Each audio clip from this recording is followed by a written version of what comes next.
Recompensa é algo que move o ser humano. Todo ser humano, ele é movido por recompensa.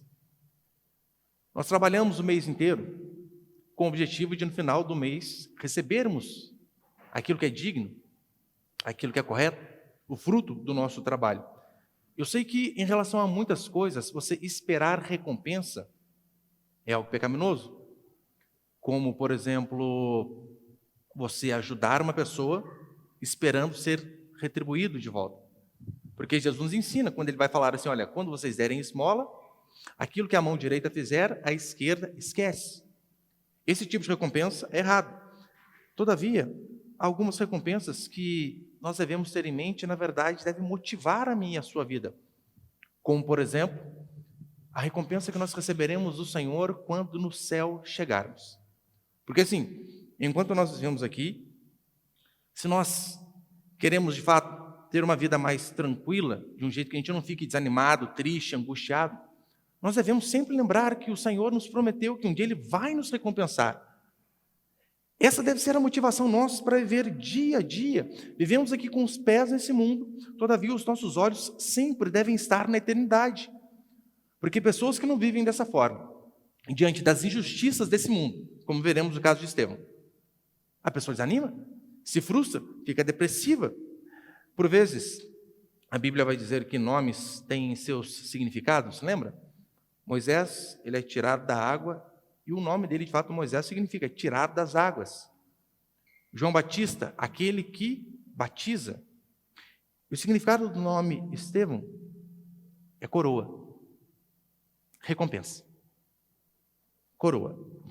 E, de fato, ele foi o primeiro a receber a sua coroa em glória, por ser martirizado por amor a Jesus Cristo aqui. E é um exemplo ao qual eu e você devemos seguir. Então, eu vou passar aqui 3 princípios essa noite. Põe o primeiro ali, por favor, Vinícius. A primeira coisa que nós vemos a respeito de Estevão é que ele era cheio de graça e poder. Você pode acompanhar comigo? Vamos ler então, por favor? Viu? A gente tem que abaixar só um pouquinho aí fora. Pouquinha coisa, por favor. Ué, cadê minha água? Atos capítulo 6, versículo 8. Acompanhe comigo. Estevão, homem cheio de graça e poder, realizava feitos extraordinários e grandes sinais entre o povo.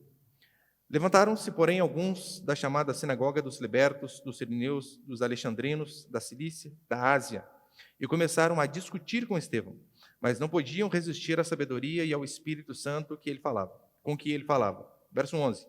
Então, subornaram alguns homens para que dissessem: nós o temos ouvido proferir palavras blasfemas contra Moisés e contra Deus.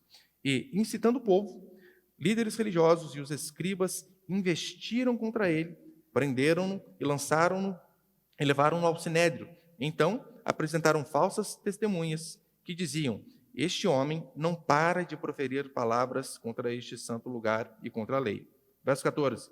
Porque nós o temos ouvido dizer que esse Jesus Nazareno destruirá este lugar e mudará os costumes de Moisés, que Moisés nos deu. E todos os que estavam sentados no sinédrio, fixando os olhos nele, viram o seu rosto como o rosto de um anjo. Até aí, olha para cá, por favor. Então, o primeiro princípio é esse que eu quero passar, né? Estevão era alguém cheio de graça e poder. Lembra a pregação da semana passada, onde Estevão foi escolhido, juntamente com mais 6, para fazer parte ali da diaconia, da liderança da igreja, os primeiros líderes que foram levantados pelos apóstolos, e as qualificações as quais foram impostas era alguém de boa reputação, cheios do Espírito Santo e de sabedoria. Era isso que se precisava para fazer parte da liderança, para ajudar ali na questão de repartir. Então, esse é o primeiro princípio. Estevão, ele era assim. E veja, e aqui, eu disse na última semana que não era qualidade apenas de pessoas que participavam da liderança, mas deve ser uma qualidade buscada em todo cristão, ser cheio do Espírito Santo, boa reputação e cheio de sabedoria.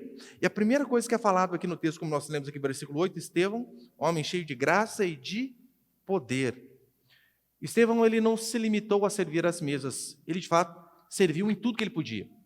Em relação à pregação do Evangelho, Deus o usou para operar milagres, aquilo que estava ao seu alcance ele fez. E o que movia o seu trabalho era a recompensa que um dia ele teria do Senhor.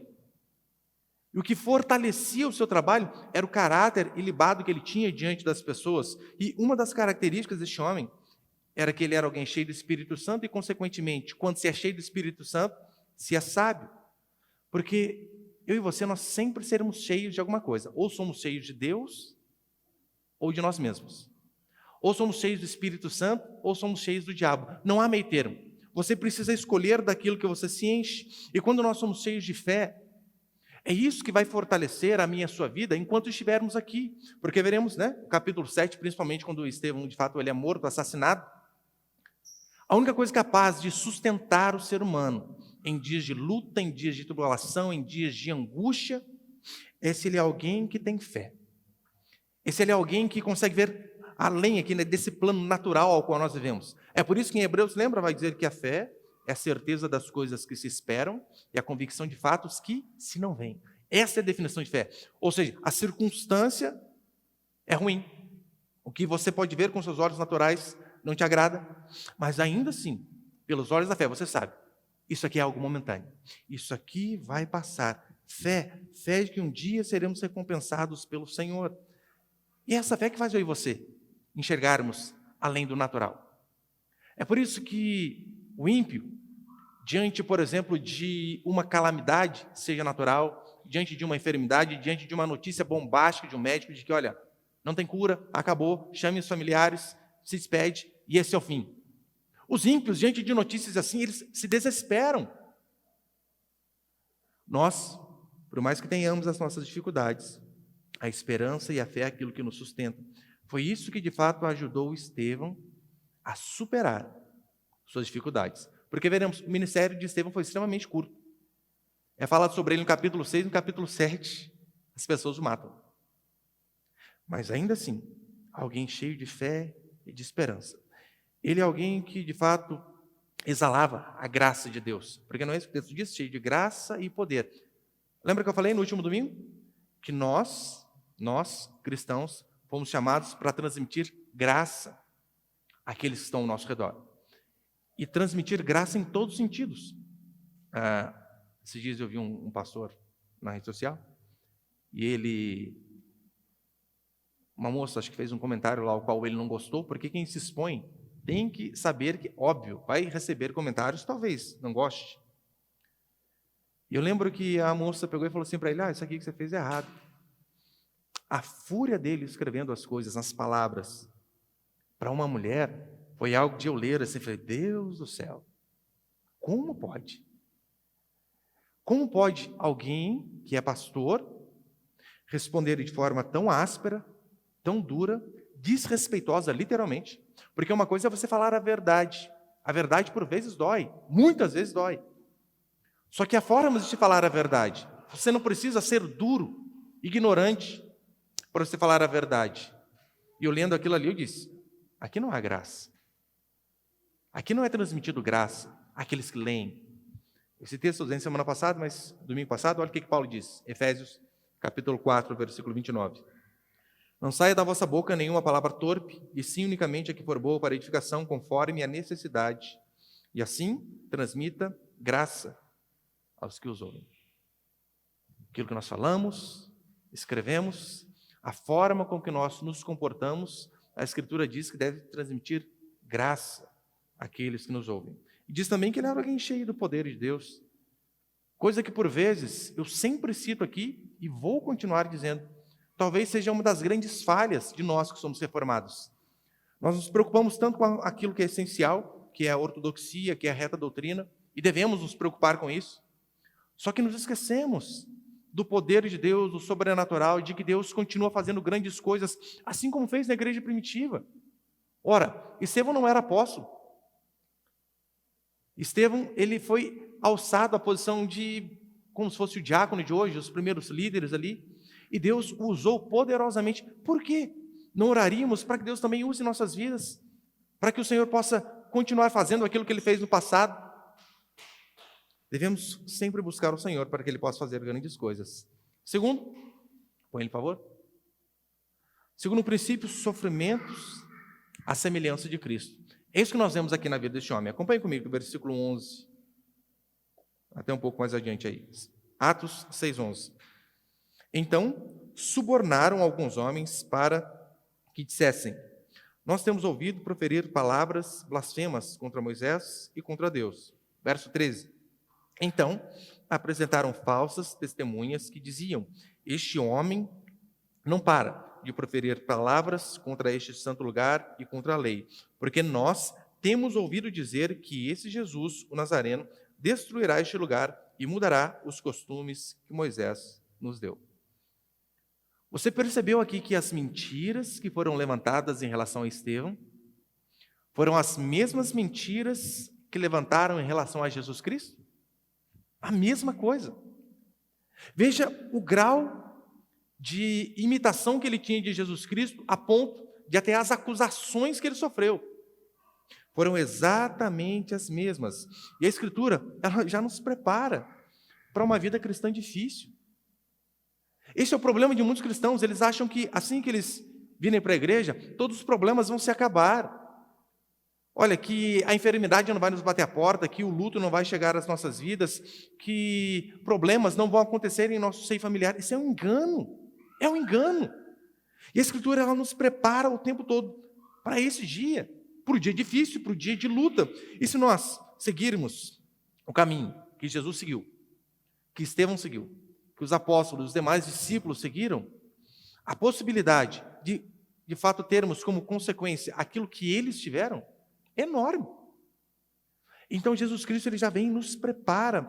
Estevão, assim como os apóstolos, foi perseguido, e aqui ele começou a sentir na pele o que de fato era ser seguidor de Jesus Cristo. Coisas que talvez eu e você provavelmente não passaremos. Deus de fato nos dê a graça disso. Mas ele começou a sentir na pele o que era ser discípulo de Jesus Cristo. E detalhe, sofrimento na vida cristã não é exceção, é regra. Exceção é quando nós temos uma vida cristã tranquila. Aí sim somos exceção. E por que ele era perseguido? Porque ele era um falso pastor? Um ladrão? Alguém que estava tentando fazer trambique, prejudicando o próximo? Não. Estevão era alguém perseguido porque ele era bênção na vida das pessoas que chegavam até ele. Porque ele ajudava as pessoas, e via de regra é assim que funciona. Veja, quando há homens de Deus de verdade, que são fiéis ao Evangelho, quando há igrejas sérias que pregam o Evangelho de verdade, essas pessoas serão bênção não apenas na vida, diretamente daquelas pessoas que estão andando com eles, mas via de regra em toda a sociedade. É assim que funciona, não é assim? Olha, semana passada, não lembro, eu escrevi algumas coisas sobre casamento, sobre perdão, e um rapaz me criticando, porque eu não devo ficar me metendo na vida dos outros. Eu disse a ele: fulano, eu apenas citei aqui o entendimento bíblico que eu tenho a respeito do casamento, a respeito do perdão, e se de fato até os ímpios seguirem isso daqui, não apenas aqueles que seguem serão abençoados, mas toda uma sociedade é abençoada, por conta de pessoas que são fiéis a Deus. Veja se não é verdade. Se a pessoa entende e pratica o Evangelho, se a pessoa entende, em específico em relação ao casamento, em relação ao perdão, menos divórcios acontecerão. Por quê? Porque haverá perdão. Menos crianças serão criadas dia de semana com a mãe, final de semana com o pai. Menos crianças darão problemas nas escolas, porque, via de regra, crianças que dão problemas nas escolas são filhas de pais divorciados. Olha o benefício que a sociedade acaba colhendo. Menos pessoas estarão nas baladas se derem ouvidos ao Evangelho. Consequentemente, menos pessoas se embriagarão. Menos acidentes de trânsito acontecerá. Terá mais vagas disponíveis nos postos de saúde, porque você sabia que, via de regra, carnaval, principalmente, os hospitais, pronto atendimento, eles lotam por conta de pessoas que bebem e cometem acidente e passam por acidente de trânsito. Batem o carro, atropelam alguém. Olha o benefício que o Evangelho traz para toda uma sociedade. Menos brigas, menos viciados, menos acidentes, menos tudo. O Evangelho é transformador. E aqui Estevão, ele está sendo perseguido justamente por fazer o bem. Foi exatamente a perseguição que Jesus Cristo sofreu. Por fazer o bem, porque quem pode acusar ele de fazer o mal para alguém? Ninguém. Estevão foi pelo mesmo caminho, e por fazer o bem as pessoas estavam sendo perseguidas. Os sofrimentos de Estevão, como eu disse, foram bem parecidos, extremamente parecidos com Jesus, como nós lemos aqui no versículo 11, não é? E subornaram alguns homens para que dissessem: nós temos ouvido proferir palavras blasfemas contra Moisés e contra Deus. Lembrando que na lei judaica, blasfêmia era um pecado passivo de morte. Eles queriam matar Estevão. E cristãos de verdade devem estar preparados para serem caluniados, para que fatos a respeito de nossas vidas sejam totalmente distorcidos. Distorcidos. Versículo 14, olha o que vai dizer. Porque nós temos ouvido dizer que esse Jesus, o Nazareno, Estevão falando, né? As pessoas dizendo que ele falava. Porque nós temos ouvido dizer que esse Jesus, o Nazareno, destruirá este lugar, o templo, e mudará os costumes que Moisés nos deu. Mentira! Jesus nunca disse isso. Estevão nunca disse isso. Mentira que estavam levantando contra ele. O que faremos quando de fato isso chegar a nós? Porque hoje em dia, se tem algo que pode acabar com a reputação de pessoas em questão de segundos, chama-se rede social. Basta apenas uma pessoa fazer um print mal agembrado de uma conversa que ela julga ter tido com você, postar na rede social, acabou sua vida. Acabou. Eu já falei para os irmãos, né? Eu lembro uma vez de uma escola, acho que era em Goiânia, onde parece que o professor, um dos professores da escola foi acusado de abuso em relação a uma criança.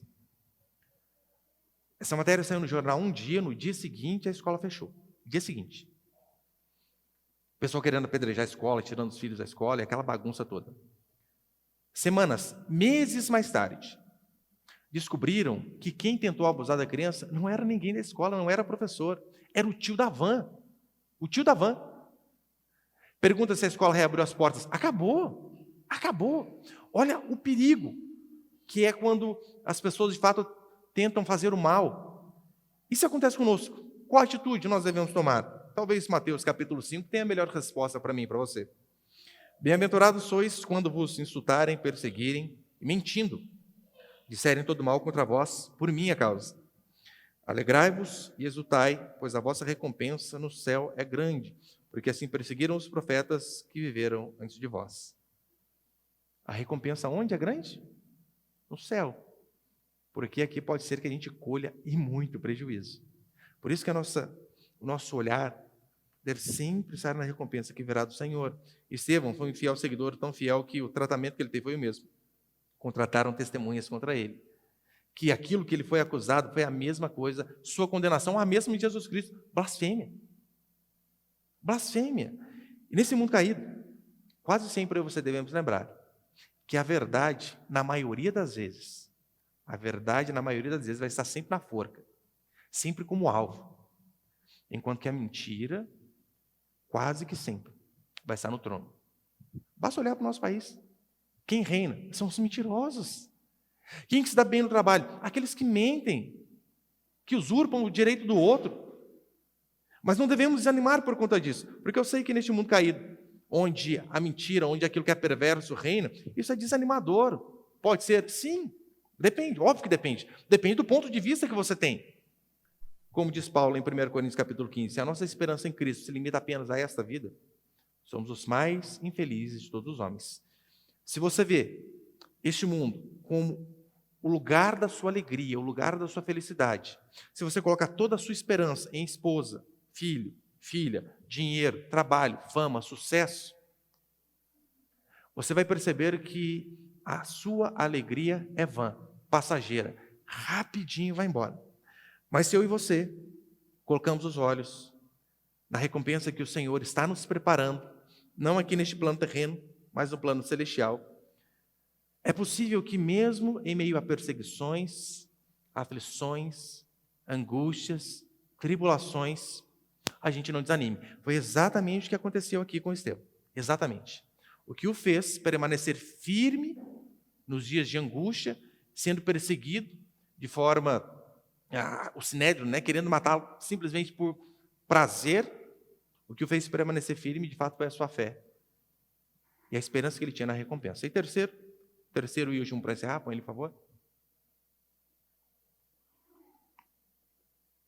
Terceiro princípio, fé e esperança em um mundo injusto. O ministério de Estevão começa no capítulo 6 e acaba no capítulo 7. E veja, né, esse último versículo 15, que fala a respeito do julgamento dele. Atos 6,15.